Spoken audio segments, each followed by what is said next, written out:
Hey, how you doing? It's Amber Howell, and I'm going to do my how-to video on how to throw a football. Okay, so football has been in Americans' history forever. Everybody knows what football is, even if you're not a big sports fan. You know, when it comes to NFL, Super Bowl time, everybody's around the table watching TV. And it's just so deeply rooted in Americans' history. It can be tracked back to the earliest versions of rugby. So they used to consider rugby football back in the day. Way back in the day. The origin of football was played in Britain in the mid-19th century. And it was where it was kicked with your feet, or you could run it across the line. So it was kind of like, exactly like rugby, or kind of like soccer and rugby mixed. And Walter Camp, I don't know how you pronounce his last name exactly. He's considered the father of American football. So he put some rules in place to eventually evolve what we love to watch today. And football is believed to be descended from ancient Greek, and his name we're just gonna say harp. Alright, and harp is mentioned frequently in classical literature, where it's often referred to as very rough and brutal game. So kind of the same as our football is today, because it's a very dangerous game if you don't know how to play it correctly. So the rules of this ancient sport were quite simple. Points were awarded when a player who crossed the goal line or either kicked the ball, running the ball across the goal line, or throwing it across the goal line to another person. So the other team's objective was simply to stop them by any means possible. So you had to punch them, kick them, tackle them, anything. Back then, anything went. So that's why it was so dangerous back then. There is no specific field length, so it could be like from the top of the bed to the end of the bed, be a football field, or it could be like 200 feet, 300 feet. They didn't have any length. It's just whatever they decided to make the rules. Like this line's here, that line's there, go. And there were no sidelines, there were no boundaries, and there was no specific number of players per team, and it lacked rules. So way back in the day, back in ancient Greece, football was really dangerous. Really, everybody wanted to play it. You could have like 30 people on the field at one time, because you can have as many people as you want. It didn't have to be like 12 on 12 or 5 on 5. It could have been like 20 on 5, 15 on 3, because that's just how it was played back then. And speaking of the rules in the history of football, American football, since it was created or established in America, has had a long list of rules. Like even today, when you're watching ESPN, you're like, people are getting fined because new rules are being invented. Like you can't hit somebody head-to-head collision, you're gonna get a $50,000 fine. But back in 1920 or like 1950s, when they were playing and they would hit head-to-head, it'd be okay. It can be considered a good hit.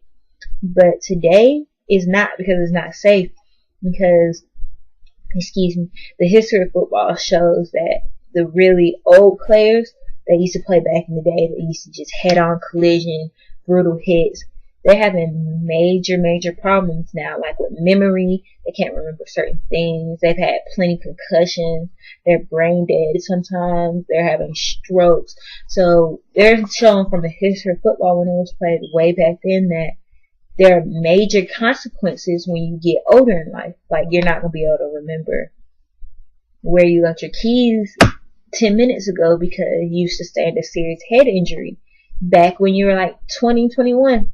So today, they're trying to make the rules really safe and really just look out for everybody's health and make sure everybody's safe.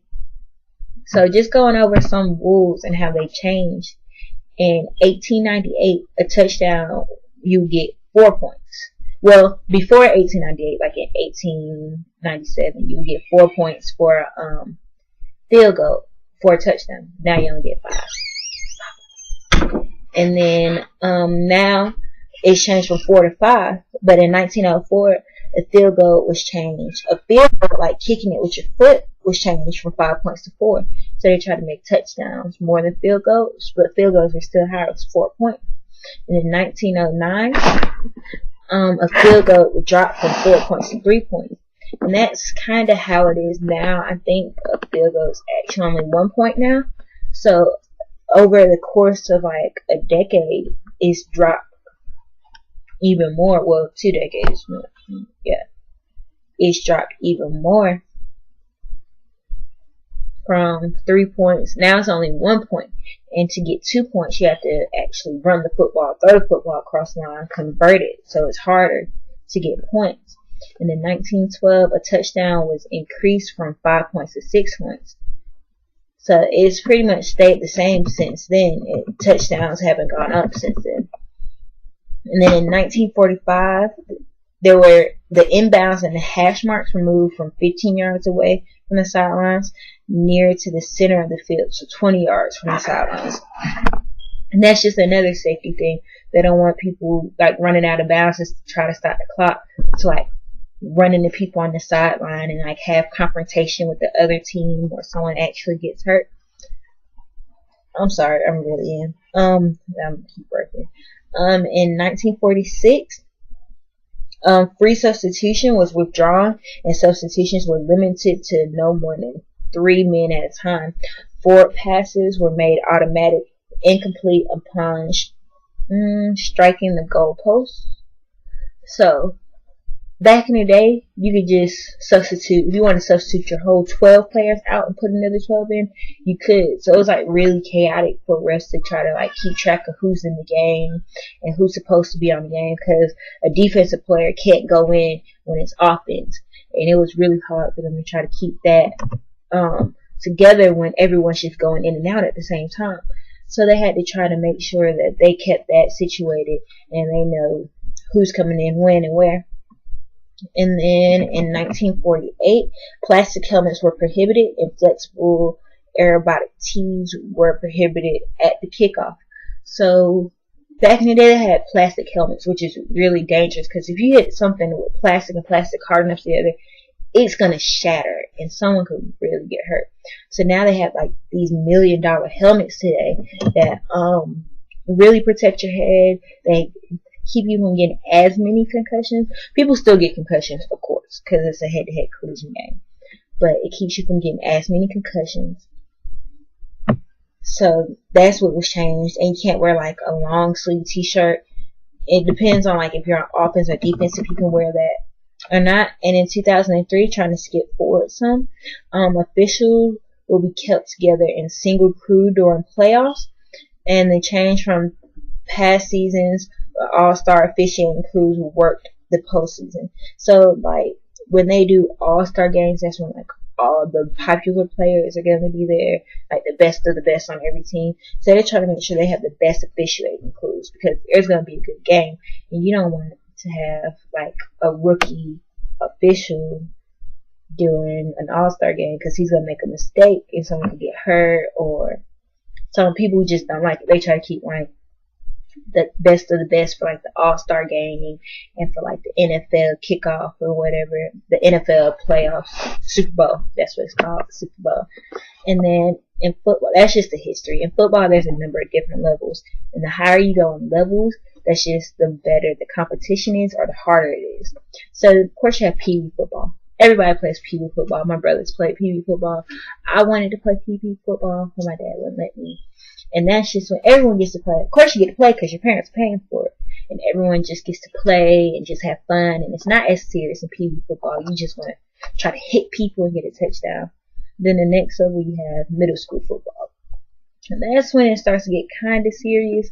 Like you start having cuts. You have to try to be almost kind of good. Like you have to kind of know what you're doing to play middle school football. And then you have high school football where it's really serious. Like people in Texas and stuff, they take high school football like it's the most serious thing in the whole wide world.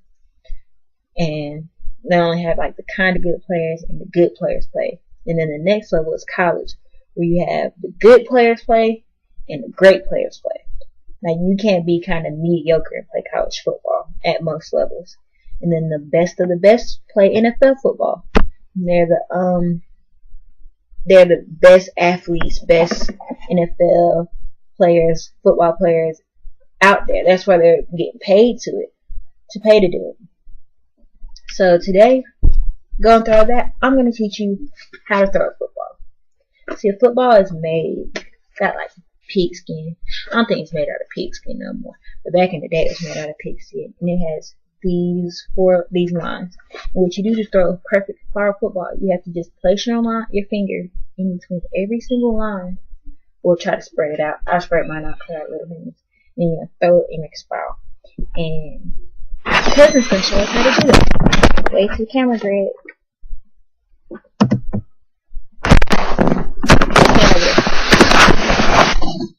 Can you see? Move in front of the TV. Okay. So like I said, hold your hand like this on the football, and then you gotta step back. You can't see my feet, but your feet kind of spread apart, like shoulder length apart. And all you do is you lean back and you throw it and catch it. And that's how you throw a football.